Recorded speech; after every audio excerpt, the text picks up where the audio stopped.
build these AIs is called MindStudio. So this is an integrated development environment that we've built here at YouAi. And so I am going to jump into that and do that.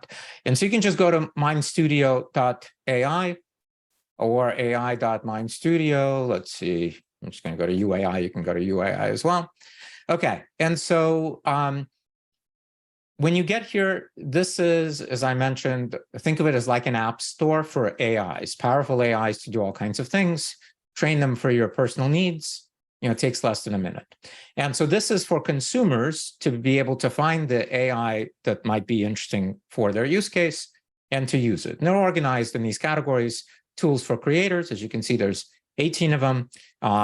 And like what? Well, like a personalized blog post generator that learns your writing style and then can automate, in a sense, blog post creation very rapidly, writing blog posts for the specified target audience in your style. Really powerful. Or helping you name YouTube videos or create content calendars for the entire month and sort of countless other things. There are characters. So again, think of these as like entities that you can chat with. And it's really easy to create these things. So we'll play around with that. Different types of recommenders, different types of business tools, tools for parenting. I'm a parent of 5 children. I find these extraordinarily valuable, compelling. We'll actually take a look at this parenting copilot and how that's made, and also maybe look at this bedtime story generator. And then sort of, again, many other tools. Play around with this. There are new ones being added every day. There's also this section here called Community AIs. And you can, for example, find newest, you can see yours showing up here as you make them and refine them. And if they're good, we will feature them, and voila, you're there. Okay, so to use an AI, you simply pick the AI you want to use. I've already used this one, and so it remembers the last thing I did. And I can use it again. So I can, either chat with it or I can reset it here and use it again. So AIs built with MindStudio allow for sort of 2 modes. One is a training mode, which is an optional mode. I'll show you how that works. And one is a use or chat mode. So this AI is, again, a blog post generator, generates high quality content. You provide this brief description of your brand's ethos, key messages, and communication style. You input the topic, you paste in a sample of style you want to emulate optionally, and then AI does it for you. And so here I could say, what should the blog post be about? And I can say how AI will disrupt medicine. And it says optionally paste any examples of content you'd like to imitate. I'm not going to paste any examples. But the one thing I do want to show you is that I've already trained this thing by going through these training prompts. This one just asks for paste in a sample of your writing style. It can be as long as short as you like. This supports up to 50 pages of writing. And then secondarily, optionally, describe the brand you are writing for, including any details about your brand values. Again, modern, sophisticated, authentic is what I've trained it on. And so now I can basically write blog posts. I'm not going to enter this. I'm just going to say send. And this thing doesn't stream the content back to you like ChatGPT does. So you're sort of reading it as it's doing it. It's actually processing it right now. It's going to package all of it up, and then it's going to bring it to us and display it for us. While it's doing that, I'm actually going to open up a new tab, and let's open this thing up again. And so any one of these things, you can see how they're made by clicking on this remix button, and that's what I'm going to do. And so again, what you're looking at here, this is MindStudio, and we opened up this Blog Genie AI that we're using right here in this other tab. And so there are 3 sections here to pay attention to. I'm going to make this a little bit bigger. Hopefully you guys can see. So left hand, middle, and right. And by the way, you can collapse these things over here. So you can collapse left, you can collapse right, etc. This left-hand section is what we're calling training data. And so these are called prompts that are presented to the consumer when they use your AI in order to potentially personalize this AI, if this AI accepts personalization. Like this, Blog Genie does accept personalization by asking the user to give it samples of writing or asking it to describe the brand ethos here. And you can create new prompts here by hitting this plus button and saying new prompt. We give you these prompt templates, as they're called, right? And so, for example, I can say, salt or pepper. There you go. You see that changes. You can change these things. You can give it custom images. You can add prompt text, background image, a lot of customization, make them standard like this, different types of things like sliders and open answer and ability for people to paste raw data. And so you can play around with this. And again, as you go through various AIs, you will see examples of these personalization prompts. Again, this is to collect data from the consumer that's using the AI, and then to be able to use it inside of the workings of this AI. By the way, I'll come back to this blog Genie. It's come back with our blog. Here's a draft post. And again, it will give you a post here. And in my style, because it already knows my style, talking about to physicians. And then you can guide it and say, let me know what you'd like to modify. And so you get that. And this thing is available for free to use. And again, this is the thing that we are now remixing. Okay, so that's the left-hand section. This is the personalization section. You can use this plus button. There's a second thing you can do here, which is called browse datasets. I will show it to you. Initially, you probably won't be using it. We're kind of still working on this area. But I will quickly explain to you what this is so you don't get confused if you find it. Actually, again, let me open up a new tab. Over here is a section called Datasets. Think of these as being collections of these personalization prompts. Like here's a collection of 20 prompts about eating habits, or 16 prompts about drug and alcohol, or other things, use computer. And so consumers have the opportunity to go and sort of nosh on these collections and really sort of tease out their preferences, in this case, eating habits. Do you prefer breakfast or lunch? Do you enjoy cooking or not? And I've obviously filled these out. That's why they're already sort of here. Do you cook at home? Would you rather have pickup or delivery? Yada, yada. And then this information, any AI that you build can request that information from the consumer by hitting plus here on this personalization section, say browse data sets, eating habits, and simply say import. And right now you see we imported 20 of these prompts that the consumer will be presented with when they use our AI that we're going to publish here, okay? And again, you can move these things around and you can delete them and do all that stuff. So hopefully that makes sense. You guys grok that. There are some other things that are in here that we'll come back for on these exports and variables that are available to be referenced here. But for now, I'm going to collapse this section.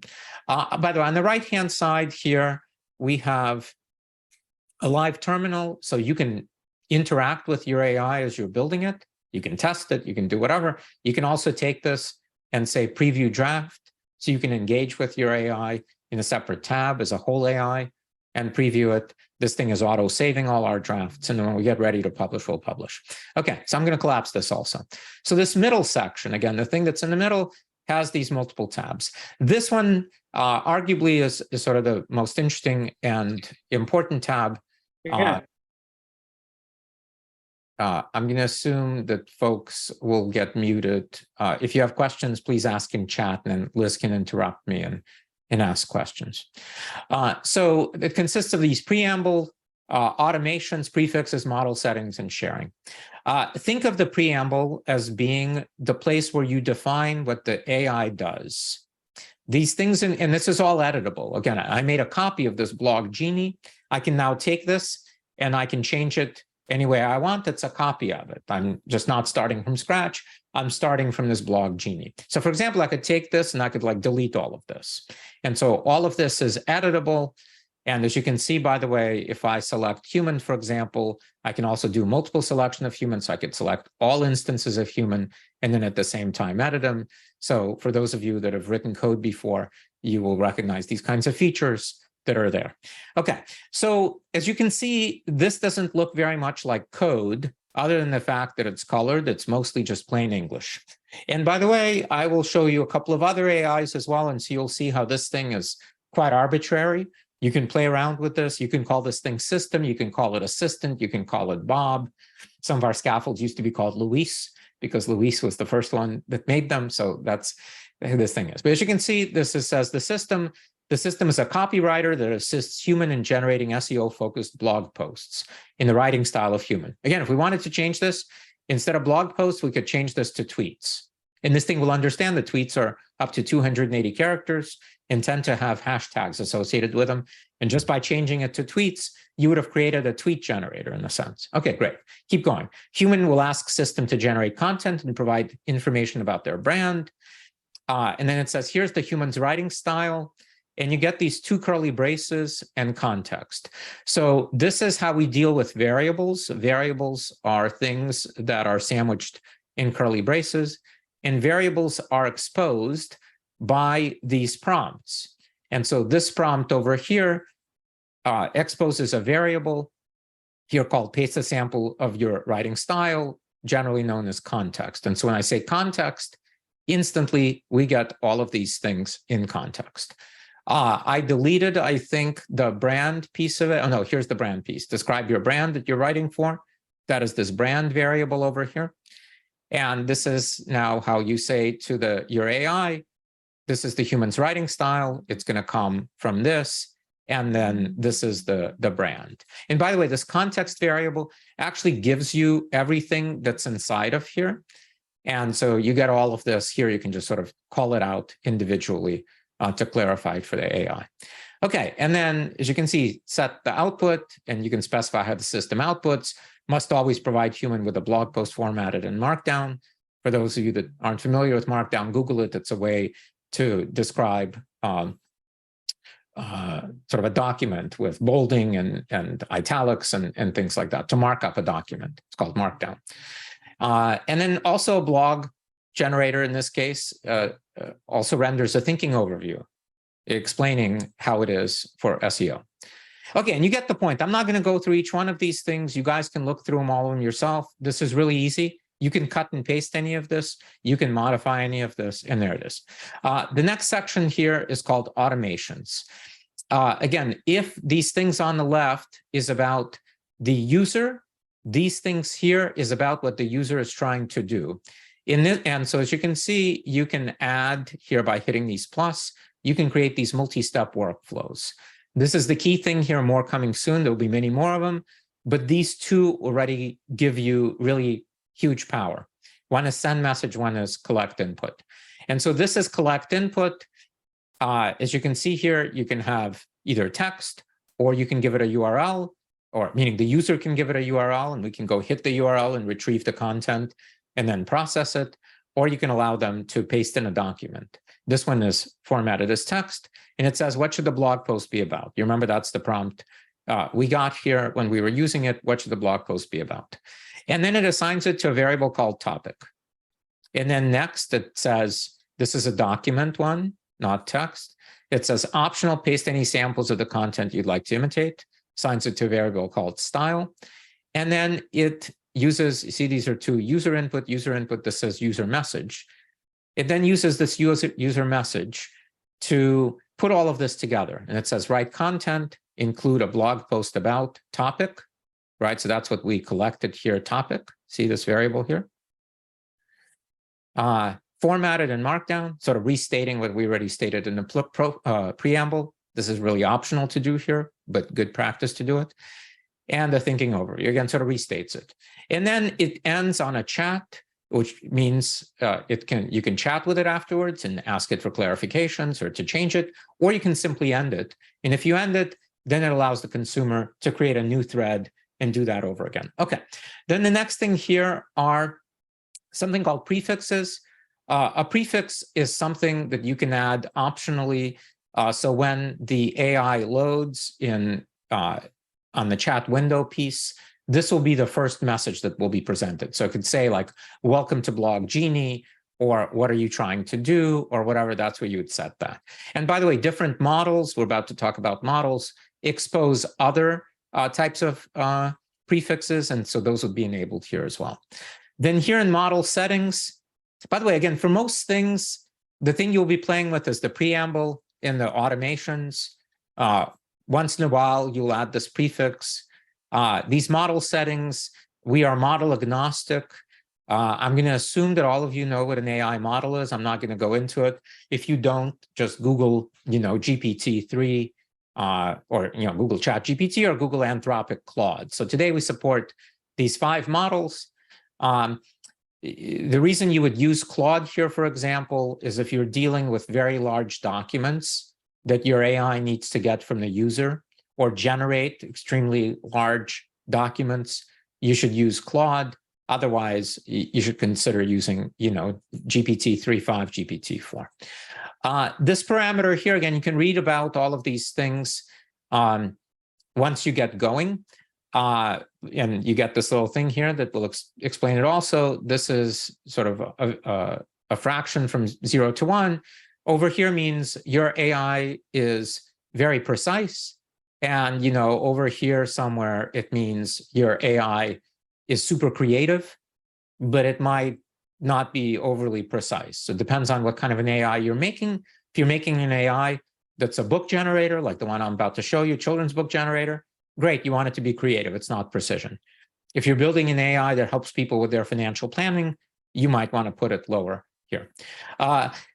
Here, there's some, again, advanced things that you shouldn't have to play with.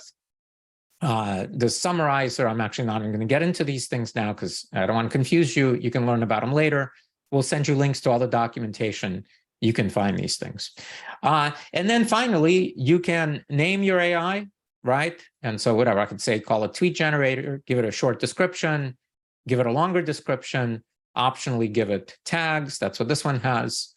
Optionally give it, although recommended, a sharing image, because again, these are all just links at the end of the day. And so you can embed them everywhere. You can send them to anyone. You can share them on social media, these AIs. And so give it a nice image. You can, by default, they are public in our app store, right? So if you go to uai.ai, you will see them. You can turn that off if you want. And by default, they are remixable. When we implement payment, well, actually right now we allow you to make them non-remixable, but soon we will force remixability unless you want to charge for them. And then if you want to charge for them, you'll join a pro tier and this will be turned off. And this is, again, placeholder for pricing capabilities that are coming. We're going to start with subscriptions and then fill in the rest of these. And then when we're ready, we just say publish, and we've just created a new AI. Okay, so I'm going to leave this one. I'm going to open up another AI. And once again, remix it just so we can look at some other preambles and look at other things. Let me look at this DIY one. And so again, here, use this AI to help you create an easy to follow detailed set of instructions for any home DIY project. And so you specify what the project is, and then this thing goes on training that has, let me zoom out a little bit, a couple of training prompts. What's your level of expertise? Do you own power tools or not? That's really the only training here. And then again, you can do that. So I'm going to remix this. Again, here are those prompts. What's your experience level? Do you own any power tools? Again, you can move these around. You can delete them. You can create new ones, etc. I'm going to collapse this and this so we can just focus on this. So here again, it says, whoops, the system is a builder that assists human in generating instructions for projects. Human will provide the project and a budget, and all of that stuff about the human is available in this context variable, as I told you. It tells the system how to output. The system will always provide human with detailed parts list required to complete the project. Again, that comes from this automation here. What project do you want to build? There's that variable. And the part name and size, the estimated price, detailed list of required tools, detailed step-by-step instructions. Output must be within this budget of budget. Again, that's provided in these automations over here. Budget, what's your price range? Budget, there it is. That's this variable that's referenced right here. And then again, tone, the system is friendly and clear. System uses language that beginner DIY craftsman will understand. And then shows it some formatting of what things should look like. So parts list should be a collection of bulleted items. how to build should be a detailed description of various steps. And then finally, the system asks the human how to clarify. So look, this is like writing a spec. Like if you wanted to tell somebody to build you an app for something, this is the same kind of skill set that you need to have here. Like you need to be able to explain something, and you just explain it. It's really easy. And then again, these automations, you guys already grok, how to do these things. And you just hit on these pluses to add new ones. This one doesn't have any prefix. This one uses Claude. Sharing, we've already seen. Great. Okay, let's open up another one. And let's open up this one, article comparison. This is a really interesting one. Again, I'm going to zoom out here.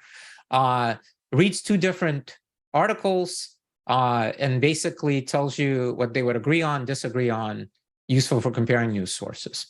And so this one has no training, meaning no personalization. And then I'm going to reset this thing right here. It asks you enter the URL of the first article. You can enter that. Then it asks you for the second article. I'm not going to do that. You guys can play with it on your own. Easy. Again, I want to show you how to make these things. Oh, by the way, this is that thing that I was telling you about. Here, I'll show you if we hit remix. These prefixes. There it is. That's that thing we just saw showing up here first as this first message. So this is the message. If you have this filled in, this is the message that gets sent when the AI starts up. Again, this is a remix. I can just delete this thing if I don't want it. I'm going to collapse this thing. I'm going to collapse this thing here. I'm going to go back to Preamble and some automations. So assistant is named Article Analyzer, refers to itself as Article Analyzer. Again, do you have to put these in? No, you don't, but you can, and it makes it interesting and modifies its behavior. Most powerful, intelligent personal assistant, has been collecting data about the human it serves. So all of these things, again, this one is very verbose, this preamble. Some are very sort of bulleted. Some are very verbose. You choose your style. You pick what works for you. It's easy to experiment. Again, it's easy to just cut this thing and copy it into your own, create a set of snippets if you want to reuse things, etc. But here's, it specifies what it does. Can not search the web or look up information on behalf of a user. It can only give one reply for each conversation in turn. It's not Republican or Democrat, doesn't bias answers, etc. So this talks about politics, says, hey, if these things are about politics, have some additional context. And this context, here's what the user believes. Now, again, there is no context here. And so we can literally just delete this thing because, we're not passing any context here. So great. Don't muddy it up. Okay, so that's how this thing would work.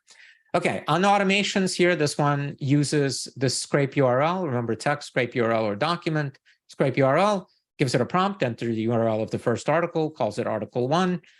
So I'm going to make this a little bit smaller here. Enter the URL of the second article, and then finally, it passes this as the synthetic user message. Given the following two articles, do the following. Restate each article's titles in bold, and then tell me how they compare to these two articles. Tell me the 2 to 3 most important things that both articles would agree on in bullet point form. Each bullet point has a short title that is bolded in 1 to 2 sentences. And so you can see, sometimes you can put these things, you might choose to put them in the preamble, like we saw in other ones. You can also put them here in the synthetic user message. And again, here's where it injects this article 1. Here's the first article. Here's the second article, again, collected here. This one uses GPT-4, works fine, has the temperature at 0.75. By default, it's 0.9. So it biases a little bit more on be more accurate, but still be creative. And then you're done with it. One final one I'm going to show you here, and then I will take questions, is this one, Parenting Copilot.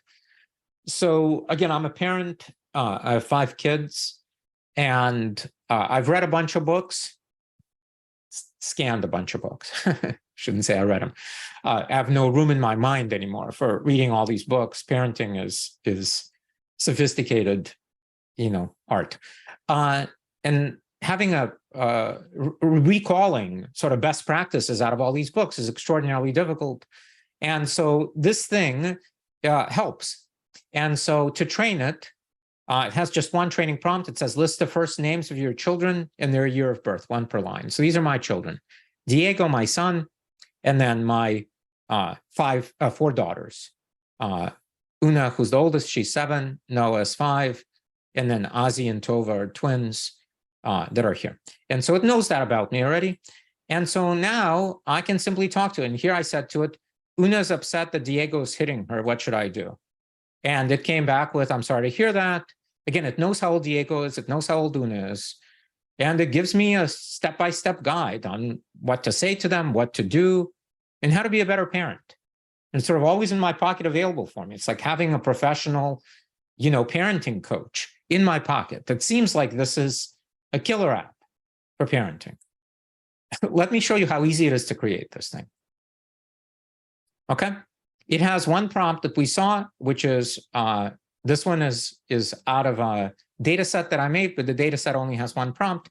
And again, that prompt is the first names of your children, so that when you say to this thing, Una is doing this and Diego is doing that, it can refer back and get their ages. This was sort of my way of getting ages in there. So that's this thing. So that's not all that interesting. And here, as you can see on the preamble, like there's not much stuff here. Like we just saw this other one, article comparison, which had a very verbose preamble on one hand. I've seen much more verbose than this.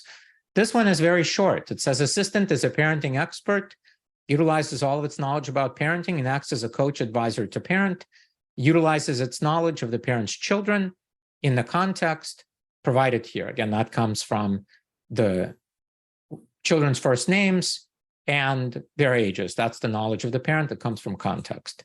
Assistant interacts with parent in a dialogue where the parent provides situations that they're experiencing. The assistant provides guidance on how to approach each situation. Assistant keeps advice concise and friendly. Assistant refers to itself as Samantha. I randomly chose this because of her, the movie. And then this thing, questionable, but some people believe that giving it a current date helps it. Large language models are sometimes weird in their responses. They're what's known as non-deterministic. So sometimes they will act one way, sometimes another way. Giving it sort of this variable can help it be more deterministic. Then this one has no automations whatsoever. So literally the only thing this thing does was created by this preamble here. It has a prefix that says what's happening, meaning it's your coach, what's happening and what are your children doing, what's happening in your life. That's the prefix. For model, it uses GPT-4. Again, it can be creative, or if I wanted it to be more stodgy, I can give it here. And then here's sharing. By the way, I created this thing here. So creating the preamble took a couple of minutes. It took longer to use Midjourney to create the icon of this, because I wanted a nice icon. I wanted a nice sharing image, to figure out like what to write here. Like this took longer than creating the AI. Okay, so I am going to stop here, and then I will take questions. Perhaps Luis and Liz can nudge me if I missed anything that might be valuable to talk about. Chat is open and we're monitoring it. We do have a number of questions already, if you would like to start there. Sure. So the first one is, how can I integrate this into a cross-platform mobile app? So we're going deep very quickly. Mm-hmm. So great question. So all of the AIs you build with MindStudio and publish, they get published as a URL. So they're just a web endpoint. And so you can take that web endpoint and you can embed it in any native app, or you can create a new native app from it by basically creating a native wrapper around this web view and loading that. So it's really easy to turn any one of these AIs into a native app that you can put into the Apple App Store or Google Play Store, or to take any of these AIs and embed them in any other native app that already exists that obviously you manage, and any website, or put them on your link in bio, or send them to anyone via messengers. They're just a link. So anything you can do with the web, you can do here as well. We have a number of questions about can we publish and monetize AI bots separately outside of YouAi?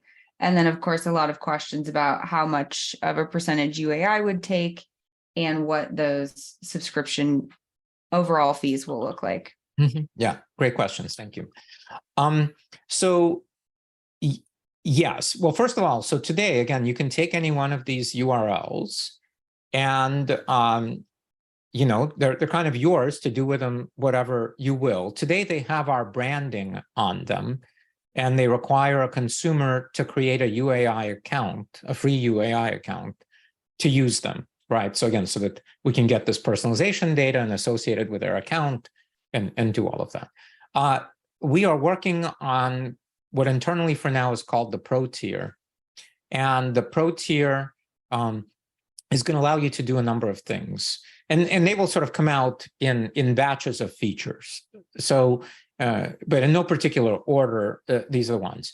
The first thing is you'll be able to charge for them. Again, I showed you a placeholder for charging, but today it's all grayed out. It's not available. And also showed you multiple ways of charging. The first one that we're going to launch is subscription. So you will be able to say, consumers must pay you, the creator of the AI, monthly to have access to your AI. You will be able to have some kind of a free tier that you'll be able to give them on that, and then sort of put up a paywall and allow you to allow them to pay you monthly. And obviously have all those tools to manage it and for them to change their subscriptions or unsubscribe and all of that stuff. You will also get analytics for all of these things, obviously. You will be able to take off all the UAI branding, and so it'll be a standalone thing. You will be able to give it a custom domain name, so you can use your own domain name. You will have some capabilities for styling it, to making it look the way you want to look, etc. And so all of that is coming in the near term, sort of over the next month. And you'll see things start rolling out probably next week, again, in batches of these features. My guess is it will be something on the order of around $30 a month for these AIs to be hosted and operated. And then we will take a percentage of transactions of money that you earn. Haven't figured out that transaction amount yet. I'm going to model it soon. Again, we'll adjust as we go along, but certainly, like, it needs to make sense for creators. It needs to make sense for us. It needs to make sense for consumers. You can sort of think of this as sort of like a Shopify for AI, right? And sort of a similar model for that. We do have a couple similar questions around the concept of can you pull data from an external source, like a WordPress database? Similar question. I have a web shop with tons of products. How can I make a bot that takes this into account? Yeah, all great questions. So yes, already today, as you should recall, in automations, one type of automation we have is the ability to take a URL, hit the URL, behind the scenes, bring back the content, and then process that. And you also saw things there that said coming soon. So today you can hack potentially the feature that you're trying to do by using that automation. Soon we'll make it even easier for you to be able to point this to any data source, get the data from that, and use it in the workflows, in these multi-step workflows, to be able to do things with it.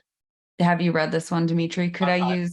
I haven't. No, sorry. Okay. Could I use this to set up the following? My podcast publishes on Saturdays. Could I set up an automated process that sends the transcript to Claude 2, which creates a newsletter and sends it to ActiveCampaign to then send the newsletter to my subscribers?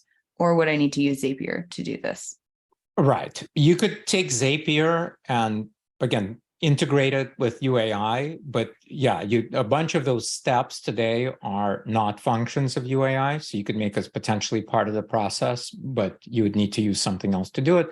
By the way, you will see, again, we will innovate and a bunch of features that you might need to go to a Zapier for will be built in here. And you'll be able to do all of these things internally here. What is the limit on document uploads? It depends on what model you're using. So the largest one are the Claude models, Claude 1 and 2. They support today 100,000 tokens, they're called. And so words is typically, about 3/4 of that. So about 75,000 words. You could estimate that it could take in its context window. So quite large documents. If building an AI tool is the new AI, there's an app for that. What are YouAi's plans to help promote these tools so that creators can monetize? So we have, as I mentioned earlier, we look at sort of YouAi.ai as an app store of AIs. And you guys as creators can choose whether you want your AIs to be listed in our app store or not, up to you. And if not, again, you still have the URL, you can promote it yourself and do all of that. And so we are actively working on sort of both sides of this marketplace. One is what we're talking to you guys about, which is encouraging you to come build lots of AIs. And on the other hand, we're working on consumer. And so Liz runs marketing, and so she's got beginning initiatives of, we already have consumer growth, but getting consumer growth accelerating as well. So if we are successful in accelerated consumer growth, there will be lots of consumers here waiting for your AIs to show up and be discovered. Otherwise, again, they need to be discovered out in the wild. I would recommend, social media, posting these things. You can attach them to stories. You can put them in descriptions of YouTube videos or TikToks or whatever. You can put them on your link in bio. You can share them and they'll show up in news feeds, right? So like literally it's a link, so just like an article, you can share it and you can promote it. You can post them in communities. So you can go market these things very, very easily because they're just a link. We have about 4 questions in a row that are asking about user data, both, the data of the original user, but as the creators share, who can see their end user data? Can they see it? Can we see it? What do we plan on doing with it? All of the data and privacy. Yeah. So consumers that engage with your AIs, if your AIs are using these personalization training prompts, then that data is collected and associated with that consumer by their login credentials, which is their email address, and stored, encrypted, in our cloud. You don't have access to that information, and we, not a single person in our company, has it now or will ever have access to that information. That information is used in sort of the transaction of bringing back the result and is used programmatically. So the system, the AI has access to it, but humans don't have access to it. If you choose to collect other information from consumers as part of your workflows, that information can be collected and can be stored wherever you choose to store it. Again, today, that block is missing to be able to make that API call to save it, but will be available soon. And so you'll be able to integrate with any data source, both to retrieve data from it or to collect and write data to it. And yeah, so I think that's the question you're asking. Other custom chatbot builders have a vector DB into which embeddings of documents can be stored. How do you support retained knowledge bases and semantic search to create context? Yeah, great question. No vector database here yet, but I'm not going to unfortunately disclose a roadmap on this call, but expect, again, lots of new capabilities to show up over the next couple of months and ongoing. So you'll see us innovating really quickly. I think obviously long-term storage is extremely important. You'll have access to vector databases and lots of other tools that are valuable in creating these things. Right now, can I charge someone, say, using PayPal outside of your marketplace before they use my app, before giving them access to it? Good question. If you're a developer, you could easily sort of write some code to do that. If you're meaning a regular software developer, if you're going to write some JavaScript, you could do that. It's not sort of available today as an interface for you to be able to do that, but sort of an interesting idea. And I'll add it to our list of interesting ideas that might happen. By the way, we love interesting ideas.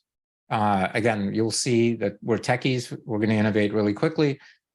Please feel free and ask us for things. Again, Discord is a great way to do it. Some of them might get done. Some of them might get done later. Some of them might not get done. But we really appreciate the feedback, and we'll absolutely take it really seriously. If we are currently paying for ChatGPT, is there an integration with that? Meaning, if you as a creator are paying for ChatGPT, can you use your API keys and use that account? As I'm reading that, you don't. Yeah, yes. You don't need to do that. You're in this case on our dime at this moment, and so you're using our, in a sense, account, our API account, and so you don't need to give it your credentials at all. You just create a YouAi MindStudio account, and then we use that. Amazing. I think we've gotten through all the questions in the chat that I've seen. I'm sorry if I missed any. You should be able to unmute yourselves or chat your question if I did miss anything. Mm-hmm. And we still have time. So again, I'm happy to stay on this and answer all the questions you guys have. Hi, Dmitry, it's Gary. Just a quick question that I have with regards to setting up the AI.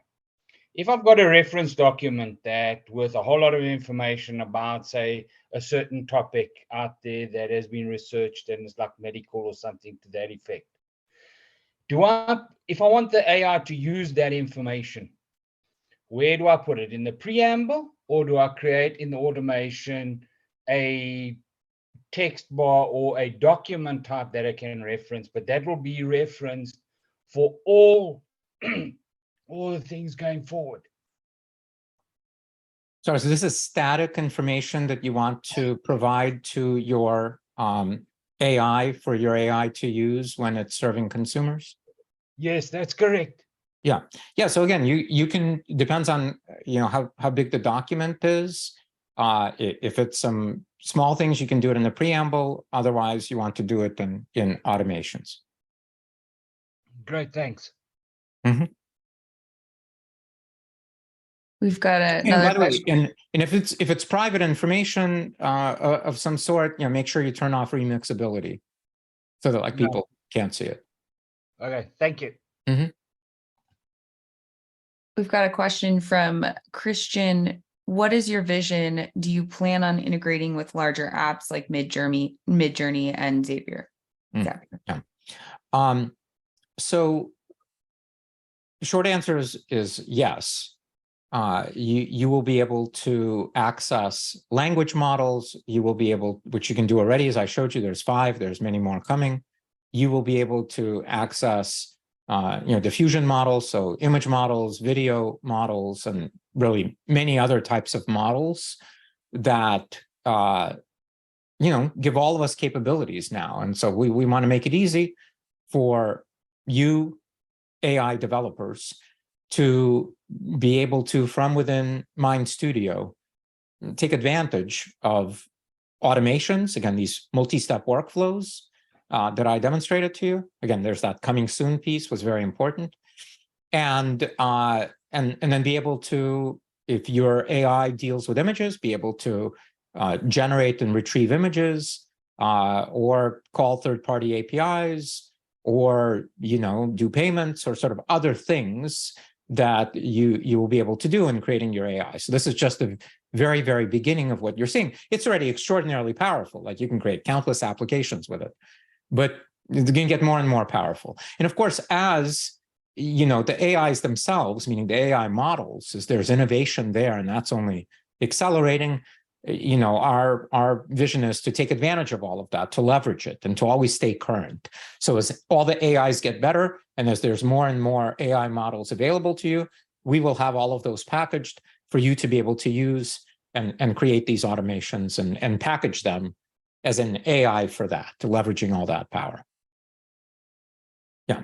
Is it possible, Ender has asked, is it possible to use other mediums like video or voice recordings as the source for training? Not today. Meaning you could take those and you could run them through another service and transcribe them and then do that. But we don't have at this moment any sort of video to text and image to text capabilities built in. But again, long term, you can imagine, again, as we embark upon our roadmap here, there are many places where we will make things more powerful and easier. Some is on connecting to models, connecting to third-party data services, writing to, reading and writing from any APIs, being able to ingest large bodies of content. Textual is easy already, things that need to be turned into some kind of an embedding. Obviously also valuable, and don't be surprised, when you see those here. Do you think this could be competing with Hugging Face, or do you think this would be its own market? I don't think it competes with Hugging Face, meaning Hugging Face, at least today, is a marketplace for us, for nerds, for people who are interested in these models and want to play with them and want to find some data sets. Like, it's an amazing, extraordinarily valuable service for us as AI creators to understand, use, leverage, check. It's really not a consumer service. And that's what this thing is. You could see it almost as like an abstraction layer on top of OpenAI and, Cohere and Anthropic and Microsoft and Hugging Face and Stability and like countless other things, and creating, leveraging creativity of the people on this call of again, congratulations, you're now AI developers and sophisticated AI developers, because like spend some time, you don't need to learn much here to be able to create amazing AIs. And so leverage your creativity and your work to now create things for consumers that are much easier. The consumer shouldn't have to learn to be a prompt engineer, sort of like our philosophy. Consumers shouldn't have to go to ChatGPT and start typing a bunch of things, pretend that you are a copywriter for writing blogs, backspace, here's some writing style of mine. That doesn't make any sense. All of that stuff should be packaged as a simple thing. What do you want to write? Give me a writing style. Great, done.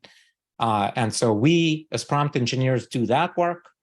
The model researchers and the foundation model creators, they do their work, spend all that money on research and compute and all of that. And sort of everybody wins. And you get paid for your creativity and your work that's here. Yeah? Dmitry, it's Ozzy. I wanted to say thank you guys from the bottom of my heart. You guys are rocking some serious prosperity on behalf of anybody that drops into this, man. This is really, really deeply impressive. So well thought out. It's like, oh my God, wow, man.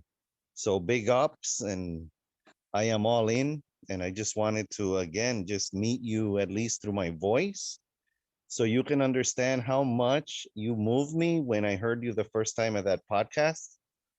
So I want to just shout it out, and I hope that the entire team understands that there's immense gratitude out here for you guys. Being startup, entrepreneurs, that like our whole team is. In our all hands, I often tell them how crazy they are to be working in a startup and sort of trying to do this crazy heavy lift. A lot of sweat, blood, and tears, I guess, get invested in this. And whenever we see it really resonating with people like that as a sort of a giant burst of energy, of positive energy. By the way, one of my daughters, her name is Ozma, and we call her Ozzy. So Ozzy is one of my Yeah, twins. I saw that. I was like, oh my God, it's a synchronous moment, right? I For was like, sure, whoa. for sure. Yeah, yeah. Yeah, Awesome. you blessed her with a good name. Indeed. It was my wife's choice. Are there any other questions? And again, we will send you a, can we send out emails? Do we have everybody's email? And again, if you're up for it, please join our Discord. The link is going to be there. It's also on our website. Friend us on LinkedIn, Facebook, wherever. Yeah, we're super excited. And look, first of all, thank you so much for showing up. You could do all kinds of things for this hour. You chose to be here. I hugely appreciate it. Hopefully it inspired you, and I can't wait to see what things you guys create. Just go play, have fun. I think that's the best approach. Look around, say, what could I do with this thing? You'll find all kinds of examples in your life. All right, folks, thank you so much. Thank you so much. Have a great day.